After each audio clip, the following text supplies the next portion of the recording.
یہاں توبہ کی اہمیت بیان کی جائے، مگر وہ لوگ جنہوں نے توبہ کر لیا، وَأَصْلَحُوا اور اپنے آپ کو سنوار لیا، وَاعْتَصَمُوا بِاللَّهِ اور اللہ کی رسی کو مضبوطی سے پکڑ لیا، وَأَخْلَصُوا دِينَهُمْ لِلَّهِ اور اپنے دین کو اللہ کے لیے خالص کر لیا، فَأُولَٰئِكَ مَعَ الْمُؤْمِنِينَ تو پھر وہ مومنین کے ساتھ ہوں۔ چار چیزیں توبہ کے لیے بیان کی گئی ہیں یہاں پہ، سمجھ کر کے چلیں آپ۔ جب کوئی آدمی کسی کفر سے توبہ کرے، نفاق سے توبہ کرے، بڑے گناہ سے توبہ کرے، اس کی چار منزلیں ہیں۔ سب سے پہلی چیز تابو، توبہ کرے۔ توبہ گال پہ تھپڑ مارنے کا نام نہیں ہے، توبہ لفظ ہے رجوع کرنے کا۔ رجوع کا مطلب ہے جس کام کو کیا تھا اس سے اپنے آپ کو شرمندگی محسوس کرے کہ میں نے غلط کیا تھا اور چھوڑنے کا پکا ارادہ کر لیا، یہ توبہ ہے۔ کان پکڑنا، گلے گال کو تھپڑ مارنا یہ کوئی ضروری نہیں بھی کیا تم نے، سوئے سوئے دل میں ارادہ کر لیا اے اللہ مجھ سے غلطی ہو گئی، میں باز آتا ہوں، یہ توبہ ہو گئی، یہ تمہاری توبہ ہے۔ سجدے میں گر گئے، اے اللہ مجھے افسوس ہے کہ میرے سے غلط کام ہو گیا، تم نے اپنی غلطی سے توبہ کر لی، بس یہ توبہ ہے۔ توبہ کہتے ہیں پلٹنے کو، جہاں تھے تم وہاں سے پلٹ آئے۔ نمبر 1 توبہ کے بعد کیا کیا کرنا ہے؟ وہ اصلحو کا مطلب ہوتا ہے اپنے آپ کو پھر سنوارنا ہوگا تمہیں۔ مومنین کے ساتھ اگر بیٹھنا ہے تو سنوارنا ہوگا۔ اسی لیے اس آیت کے ذریعے سے مفسرین فرماتے ہیں کوئی اگر توبہ کرتا ہے کسی چیز سے فوراً اس پر اعتبار مت کرو، 6 مہینے انتظار کر کے دیکھو کہ سنورا کہ نہیں سنورا، اپنے آپ کی اصلاح کیا کہ نہیں۔ میاں آج چھوٹی چیز تھپڑ مار لیا، توبہ توبہ توبہ توبہ، اور اس کے بعد پھر کل دیکھا تو پھر وہی ہے۔ کبھی کبھار جو سچی توبہ نہیں کرتا ہے وہ آدمی چند دنوں کے بعد پھر واپس اسی گناہ میں چلا جاتا ہے۔ شریعت نے کہا ہے کہ 6 مہینے اس کا انتظار کریں، 6 مہینے اس کا انتظار کریں، دیکھیں کہ اس نے اپنے آپ کی اصلاح کر لی یا نہیں۔ کچھ لوگ صرف شادی کے لیے توبہ کر لیتے ہیں، صرف شادی کے لیے ایمان لے آ رہے ہیں، یہ بھی معاملات ہے۔ تو یہاں پر بھی حکم ہے، ٹھیک ہے ایمان لائے، میں اس کا انکاری نہیں ہوں۔ کوئی لڑکی ایمان لے آئی، کوئی لڑکا ایمان لے آیا، اسلام میں داخل ہوئے ہیں، تو حکم تو یہ ہے کہ 6 ماہ اس کا انتظار کرو، دیکھو کہ حقیقت میں اس نے اپنے آپ کو سنوار لیا کہ نہیں۔ ارے ادھر صبح توبہ کیا، دوپہر میں نکاح کی محفل بیٹھ گئی، پھر شام میں پتہ چلا کہ ہو گیا، اب واپس چلو اپنے دھرم میں، یہ تو دھوکہ دینا ہوا۔ تو اصلاح کرنا اپنے آپ کی، یہ توبہ کی دوسری منزل ہے۔ تم ایمان والوں میں کب شامل کیے جاؤ گے؟ پہلے نمبر پر توبہ، دوسرے نمبر پر اپنی اصلاح۔ وہ یوں ہی سمجھ لیں زخم ہو گیا تھا، ہاتھ میں زخم ہو گیا تھا، پھوڑی ہو گئی تھی، پھٹ گیا، گئے ڈاکٹر کے پاس، کس کام کے لیے؟ علاج کے لیے۔ اب وہاں 2 چیزیں ہیں، 2 چیزیں۔ پہلے تو اس کو صاف کر کے وہ پٹی باندھے، پہلے تو صاف کر کے پٹی باندھے، اس کے بعد پھر دوائی بھی دے کہ جو کمزوری آئی ہے وہ دور ہو سکے۔ دونوں میں خالی ایک ہی کیا، خالی دوائی لے کر کے آیا، زخم کو نہ پوچھا نہ کچھ نہیں، تو زخم تو باقی رہا اور دوائی کھا رہے ہو۔ یا زخم کو تم نے سب پوچھ دیا لیکن دوائی کھائی نہیں، تو بھی چنگا ہونے میں، بھلا ہونے میں ٹائم لگتا ہے۔ اسی طرح سمجھ لیں کہ گناہوں سے توبہ کر لیا، پٹی باندھ لیا، اصلاح کرنے کے لیے نمازوں کی کثرت کرو، خیرات کی، یہ گولی کا کام کرے گی، تمہارے جسم کے اندر اصلاح پیدا ہو جائے گی۔ مثال کے طور پر اب دارالحرب ہے ہمارے ہاں، تو اسلامی نظام ہے نہیں، یہاں اگر جیسے بھیانک گناہ ہو جاتے ہیں تو کیا کرنا چاہیے اسے؟ جیسے زنا ہو گیا کسی سے، اسلامی ریاست ہوتی تو اسے تو سنسار کرنے کا حکم ہے نا۔ غیر شادی شدہ ہو تو 100 کوڑے مارے جائیں گے، شادی شدہ ہو تو سنسار کیا جائے گا، یہ اسلامی سزا ہے۔ یا چوری کیا ہے تو ہاتھ کاٹا جائے گا، یہ معاملات ہیں۔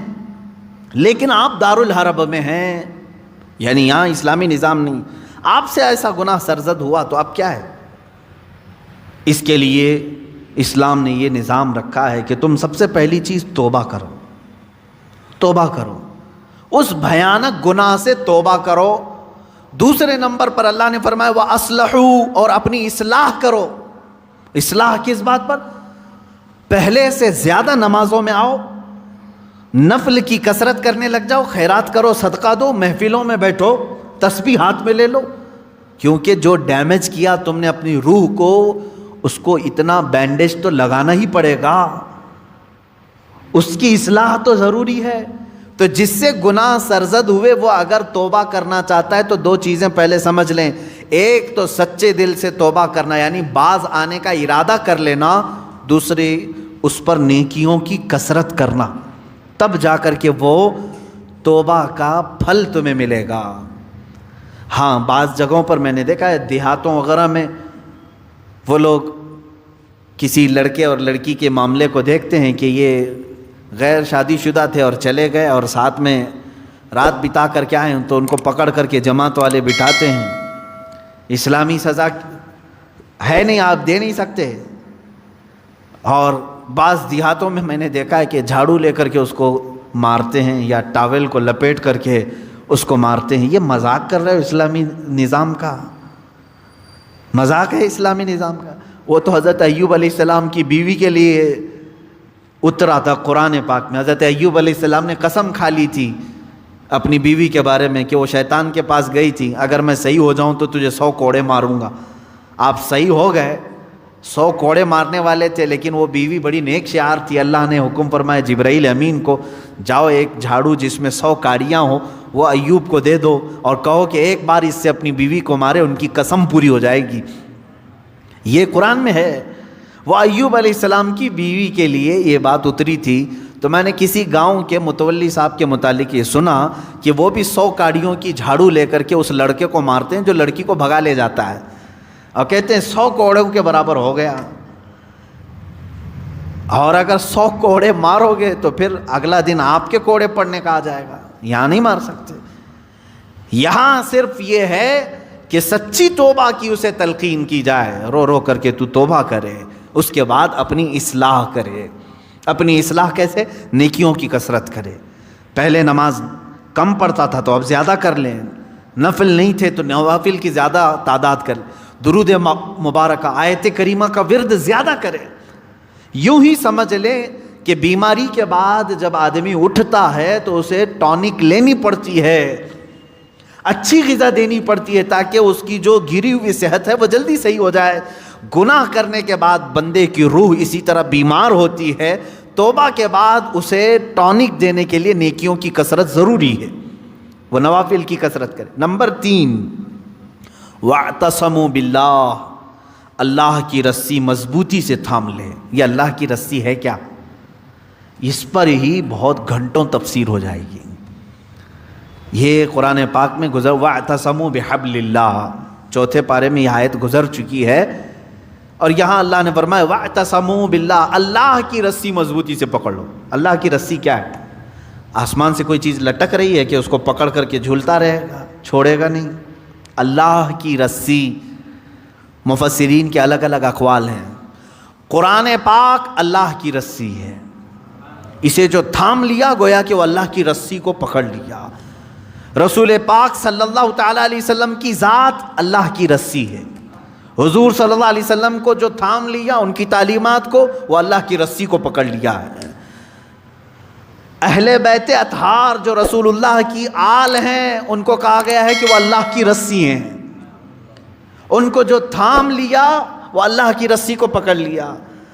اہل اللہ جو ہیں، اولیاء کاملین، یہ اللہ کی رسی ہیں، ان میں سے کسی کو اس نے تھام لیا وہ اللہ کی رسی کو پکڑ لیا۔ تو توبہ کرنے کے بعد اور 2 چیزیں ایکسٹرا ہو گئی، ایک اصلاح، دوسرے نمبر پر اللہ کی رسی کو پکڑنا ہے، یعنی قرآن لے لو۔ قرآن کو لے لینے کا مطلب یہ نہیں ہے کہ پکڑ کر کے زندگی بھر رہے، قرآن کی تعلیمات پر چلے، قرآن سے لگاؤ اور محبت بڑھا لے، اور اس کی تلاوت کثرت سے کرے، یہ اللہ کی رسی ہے۔ حضور پاک صلی اللہ علیہ وسلم سے محبت زیادہ کر لے، وہ اللہ کی رسی ہے۔ اور یہ ایک بات یاد رکھیں، میں آپ سے کہتا ہوں، یہاں میرے پاس ایک رسی ہے، ایک اس کا سرا، ایک کونا میرے پاس ہے، ایک باہر اور آپ نے اس رسی کو پکڑ لیا، اور جب میں رسی کھینچوں تو سیدھے آپ کس کے پاس آئیں گے؟ میرے پاس آ جائیں گے، بلا تشبیہ و بلا تمثیل۔ اللہ نے قرآن میں فرمایا اللہ کی رسی کو پکڑ لو، یعنی اللہ رب العزت کی جو رسی ہے وہ خود خدائے قدیر و جبار کے دست قدرت میں ہے، اور اس رسی کا ایک سرا، ایک کونا دنیا میں ہے، وہ رسول پاک کی شکل میں ہے، اہل بیت اطہار کی شکل میں ہے، قرآن عظیم کی شکل میں ہے۔ ان کو جس نے پکڑ لیا، جب رب تبارک و تعالیٰ سارے لوگوں کو کھینچے گا تو تم وہیں جاؤ گے جہاں یہ اس رسی کا دوسرا کنارہ ہوگا۔ اسی کو کہتے ہیں اللہ رب العزت تک پہنچنے کے لیے اس کی رسی کو تھام لینا، یعنی اہل اللہ، اولیاء کاملین سے وابستہ ہونا، قرآن پاک سے اور رسول پاک کی زندگی سے وابستہ ہونا۔ 3 چیزیں میں نے گنا دیا توبہ کے لیے۔ وَأَخْلَصُوا دِينَهُمْ لِلَّهِ، چوتھی چیز ہے اپنے دین کو اللہ کے لیے خالص کر دینا، پیورٹی والا دین۔ یہ وہی شادی کرنے والے لوگوں کے لیے ہے، جو شادی کے لیے دین میں آئے تو اللہ فرمانا نہیں، اللہ کے لیے دین میں آؤ، اللہ کے لیے توبہ کرو۔ بعض لوگوں کو دیکھا گیا کہ بھائی بہت زیادہ آوارہ گردی کرتا تھا، میں تو بیٹی نہیں دوں گا اس کو، کہا 4 لوگوں کو لے آؤ، میں توبہ کرتا ہوں۔ توبہ توبہ توبہ توبہ، ہو گئی توبہ۔ اس کے بعد اس کی بیٹی کو لینے کے لیے تم نے 4 لوگوں کے پاس توبہ کیا۔ میرے عزیزوں، اب توبہ کے اصول آپ سیکھ لو۔ اس نے توبہ کس کے لیے کیا؟ ایک خاتون کے لیے۔ اللہ فرما رہا ہے اللہ کے لیے آ جاؤ، یہ آج تیرے نکاح میں ہے، کل پھیکی پڑ جائے گی، لیکن اللہ رب العزت تو ہمیشہ رہنے والا ہے۔ یہ ان لوگوں کے لیے بھی تھا جو دائرہ اسلام میں داخل ہوتے تھے۔ جیسے ہجرت کے متعلق حضور صلی اللہ علیہ وسلم نے فرمایا جس نے اللہ اور اس کے رسول کے لیے ہجرت کی اس کا ثواب بے حساب ہے۔ ہجرت کا مطلب ایک وطن چھوڑ کر کے دوسرے وطن گئے، جیسے مکہ چھوڑ کر کے صحابہ مدینے گئے تھے، کس کے لیے گئے تھے؟ اللہ اور اس کے رسول کی محبت میں گئے تھے۔ ایک صحابی جو ہے وہ مکہ سے نکلے، ان کی منگنی ہوئی تھی مدینے کی لڑکی سے، مدینے کی ایک لڑکی سے ان کی منگنی ہوئی تھی۔ وہ سفر کر کے آ گئے، انہوں نے سوچا شادی بھی ہو جائے گی، ہجرت بھی ہو جائے گی، ثواب کا ثواب ہے، گھر کا گھر بھی ہے۔ شادی ان کی مدینے میں ہونی تھی، سسرال مدینے میں، اور مکہ سے ان کو ہجرت کرنے کا ثواب بھی لینا تھا، لیکن وہ ہجرت کر کے آئے۔ تب اللہ کے نبی صلی اللہ علیہ وسلم نے یہ حدیث بیان فرمائی، جس کی ہجرت جس غرض سے ہوئی اسی غرض میں مانی جائے گی۔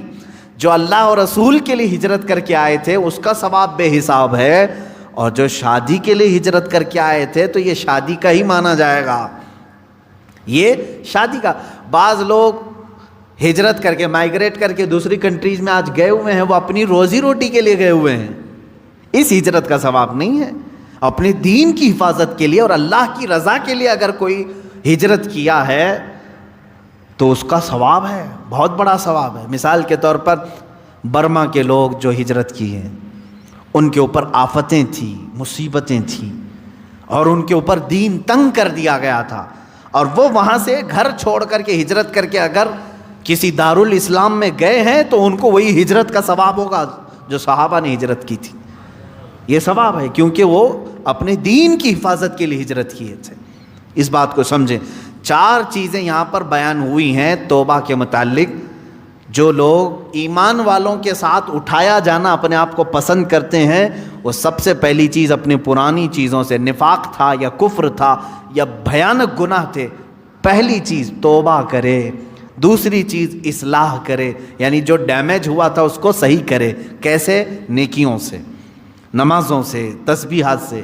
نمبر 3، اللہ کی رسی کو پکڑ لے۔ یہ نہیں کہ خالی تو مسجد میں بیٹھ گیا اور یہ سوچا مجھے کسی کی ضرورت نہیں، کسی پیر فقیر کی ضرورت نہیں، بولتے ہیں نا بعض لوگ، میرا دین کامل ہے، کسی پیر اس طرح کے جملے لوگ اپنے ماڈرنزم کو بتانا چاہتے ہیں کہ ہم اہل اللہ کے قریب نہیں جانا چاہتے، اللہ والوں کی ہمیں کوئی حاجت نہیں، جبکہ قرآن کہہ رہا ہے کونوا مع الصادقین، تم اللہ کے سچے بندوں کے ساتھ رہو۔